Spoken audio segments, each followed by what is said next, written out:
G'day guys, Jason here. Welcome back to my fish room.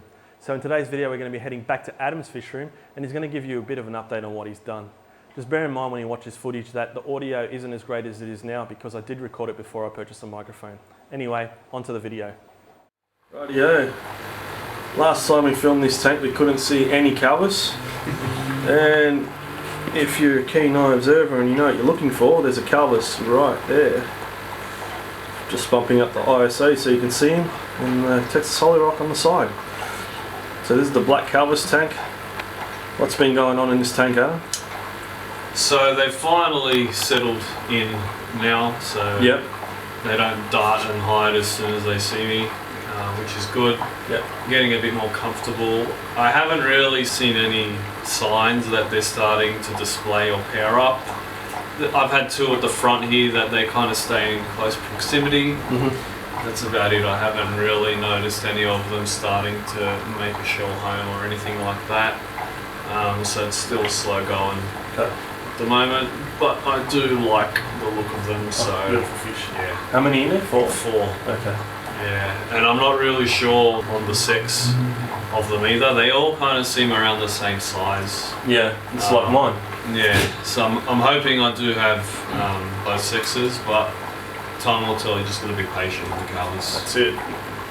Nice little tank, nice contrast with the black Calvus against the white Texas Holly Rock. But unfortunately, we can only see one, but there are four in here. Rightio, next tank. Alright, what do you got in this tank, Adam? So it's my multi-tank, so I haven't really changed anything that dramatic. However, I have reduced the number of adults in my colony, so I did have about 40 last time we filmed. Oh, wow. And I've cut it down. I think there's maybe 15 now. Okay. And as soon as I cut the numbers of the quality down, they just went on a breeding boom. So you can probably see some fry bouncing around now. Yeah, there is some little fry around there. So there's little pockets of fry everywhere. Yeah. And I had a quick count a couple of days ago and I could easily spot 25. Oh wow. So yeah, I think the numbers that I had in there were kind of stopping them from breeding. So yeah, I moved a few on. I'm going to take you off the tripod and show you what it looks like because they are excavators, as you can see how much they've dug. Let's have a look at what they've done in the middle there, and I'm probably going to scare the hell out of them as I do this. Good focus.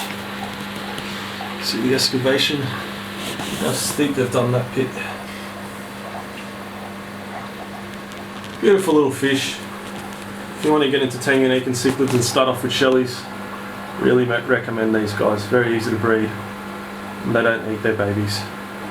Great beginner fish. Great beginner fish.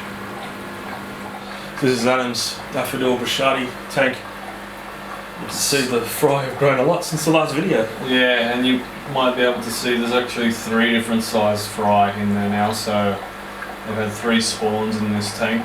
Prolific step breeders. So the male has done a fair bit of digging and rearranging as well. So I'm guessing the structure does look different from last time. So yeah, they're doing well, happy. Fry have grown pretty quick, so yeah, productive Look tank. great. Yeah, we just sold some more today. That's right.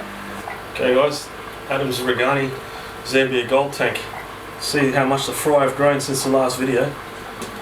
Yeah, they've been doing pretty well, and they've been acting like they want to spawn again, or they may have spawned again. I've seen the colour on the female has really improved, which is a good indicator. And she's just poking her head out here. Hopefully she comes out all the way so you can see. Oh yeah. She has been a bit territorial, even pushing some of the fry away from that area, which makes me think that they might have another spawn there. Nice. I'm not too sure, but these fry are starting to grow big enough now for me to be able to take them out soon. So I guess we'll find out in the next few weeks. That's going to be fun, catching all them with that rockwood. Well, yeah. That's the bad part, unfortunately, when you have cave dwellers. Yeah, whenever you want to do a collection of fry, you have to pull apart the aquascape to catch them all. And hopefully the bond doesn't break between the breeding pair. That's right. It's because their bond has broke previously. Yeah. But I managed to get them back together, thankfully. Nice. the female, she's out. See, she does look a little bit edgy. She does. So, pushing some of the fry away if they get too close to her. Yeah. Oh, there's the male. He's just come out. Went back in. And Adam sold some of these today as well. So they're doing really well for him. See, he's got a lot more coming up. Okay, Adam, so you've got this little breeder box set up on the front of this tank. Yeah, so that's my Bristlenose and Endler Guppy tank. Yep. So when I moved the Bristlenose over from the old fish room, there was a little spawn in the tank. Okay. So that's why I set this breeder box up. Yep. And so I've just been growing.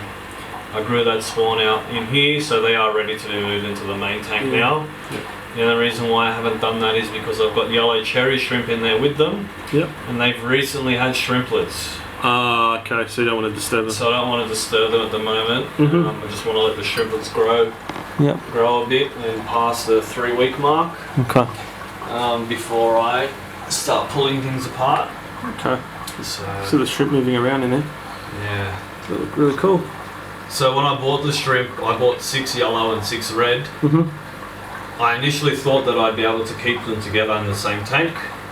However, after I did some reading, if they crossbred, they'd end up turning the wild brown colour again. Oh, nice. Yeah. Yeah, so that's why I'm going to put the yellow shrimp in that planted tank up top. Ah, okay, right. To keep the two keep them colours separate. separate. Nice. Yeah, they'll do well for him. And yeah, you can see. I'll zoom out and get the focus right. The amount of guppies he's got in here. These are all Endler Guppies like the ones I have. He's got Longfin, Bristlenose, Calico, Bristlenose. Some is that Trifascia Yada? Yeah, and there's also Fry. some Apistogramma Trifasciata fry. Yeah. So there you go. Nice little tank. On to the next one, because the next one's crazy. So Adam's got another breeder box on the front of this tank. And as you can see, he has hundreds of albino Bristlenose catfish, and I believe these are Longfins. Longfin, yeah. So beautiful. Going to be awesome to sell these. Yeah, so I many. set this box up because I actually had a spawn of eggs that the male kicked out of his cave, and I don't have an egg tumbler.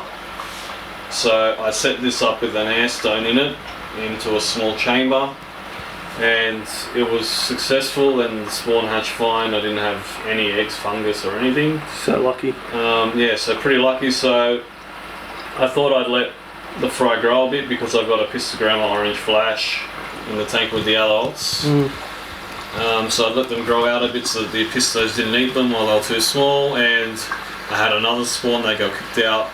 The eggs got kicked out of the Bristlenose. Yeah, sorry, the eggs got kicked out.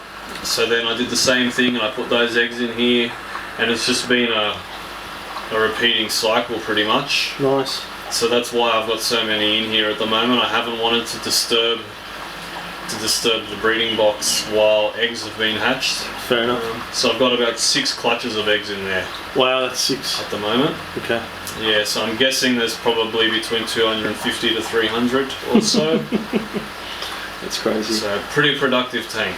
It is. Lately, and you can see that there's, I'm guessing there's at least 40 babies in with the adults, I'm guessing as well. So yeah, at the moment I'm sitting on 300 plus albino Bristlenose fry. Longfin albino.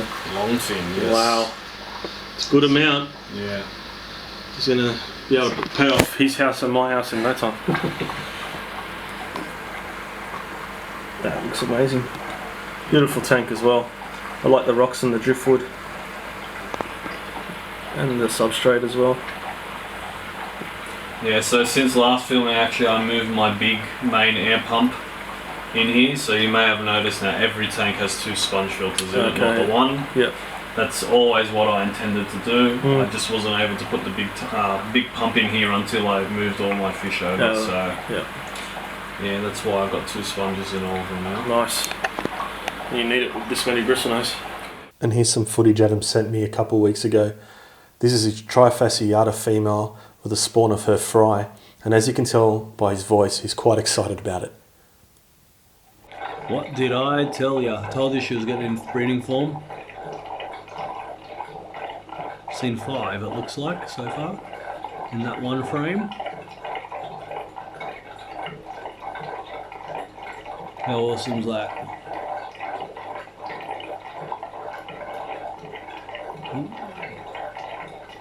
Just picked that one fry up, didn't she? And just spit it out, yep.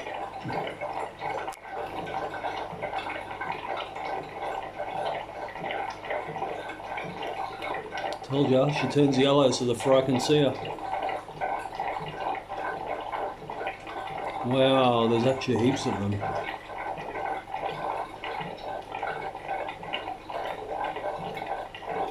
So I just put in some live microworms.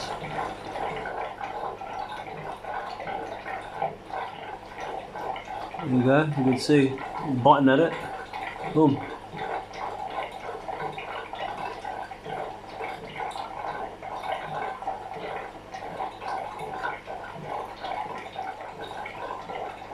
Look at her colour. Amazing.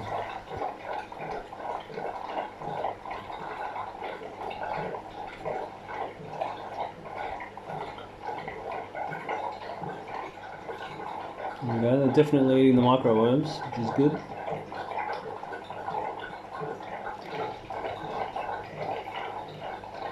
The thing about microworms is they stay alive in the tank for a while. Oh, the female seems to be warding the male away a bit. Which is a good sign. Protecting the fry. See how they could all come to her.